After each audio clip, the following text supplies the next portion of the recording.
Thank you so much for joining me. I am Laure Ferlita of Imaginary Trips and the Artful Journaling classes. And today I'm going to share with you one of my secret weapons. And surprisingly, it's one that I find a lot of artists have not either used or don't know about it. And it is simply the water brush. By using the water brush, you have your water source contained inside of your brush. You fill the hollow tube with water, reattach the tip, and then you're ready to go. You can take this and go just about anywhere. While you're standing in line, while you're waiting at recital practice or soccer practice, or anywhere that you can take this brush in with you, and you can sit down with a journal page and start creating.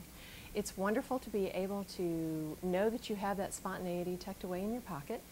And it's also a lot of fun to see what happens when you take advantage of those, what I call hidden opportunities, really, to create on the spot and see what happens. So let's take a closer look at how we use these water brushes. If you don't already own a water brush, once you start to look around, you will find quite a few on the market. These are by Zig. They also come under the brand name of Ninja or CureTake. This is a Holbein, this is Aquaflow, this one doesn't have a name, and this one is Pentel. Really the biggest differences are the lengths of the barrel, what the bristles are made out of, and the shapes of the bristles, as well as the size of the tip of the brush. Once you have purchased your brush, bring it home and give it a good rinse in the water so that you remove any of the sizing that is in the actual tip area.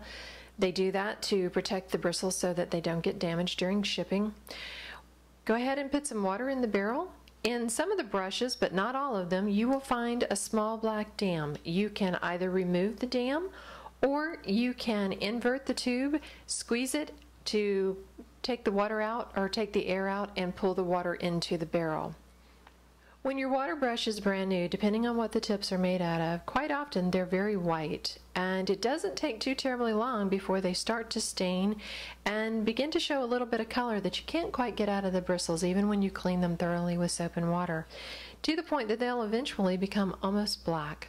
It doesn't affect the use of the brush, it's just something that you need to be aware of, and instead of thinking that you've got it clean, go ahead and wipe it out on a piece of paper towel to make sure that you removed all the extra color before you actually put it down on the paper, because sometimes you can get a surprise. Once you have water in the brush and you've cleaned the tip, take it for a test drive and do that on the back of a failed painting or a piece of scrap paper that you're not going to be using it for anything else except for a test run.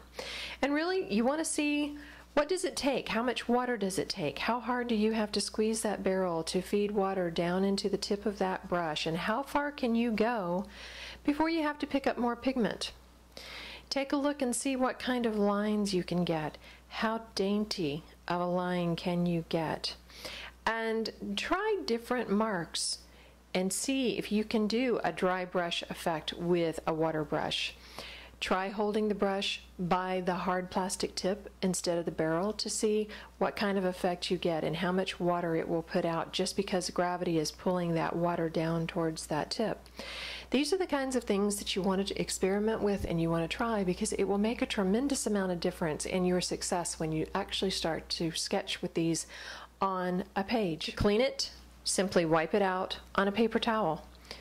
That's all that's required. There are different tips. There is a flat, and they vary in size, as well as different sizes of the rounds. Some of them do tend to be a little sharper than others. These are great for lettering. They're also wonderful if you're trying to do something architectural. You've got the edge of a building and you've got a door and you've got windows that you need to put in. Very quickly cut in. If you're trying to do a brick pattern.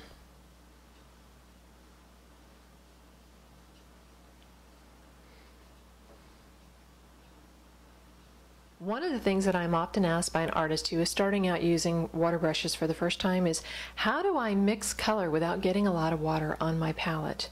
Very simply, take your brush and drop a small drop of water into the different pigments that you want to mix. Let them set for just a few minutes so that the water has an opportunity to activate the pigments. Once that's happened, take and wipe your brush down so that you get as much water off from it as possible. You want to be sure to grab the brush by the hard plastic tip. Go and pick up as much pigment as you can so that you're sure to get a heavy pigment load. Rinse your brush on your paper, and you'll probably have to run some water through it because you're getting a really heavy pigment load. Go to your second pigment, do the same thing, and then come back over and mix. And you'll notice that this is mostly pigment and there's really not very much water in it. Once you've got the color mixed, then you can add the water to the level that you want it to be so that you know how much of a wash you're going to get. Remember, most pigments will dry anywhere from 15 to 30% lighter on the paper than they are when they're wet on the white palette.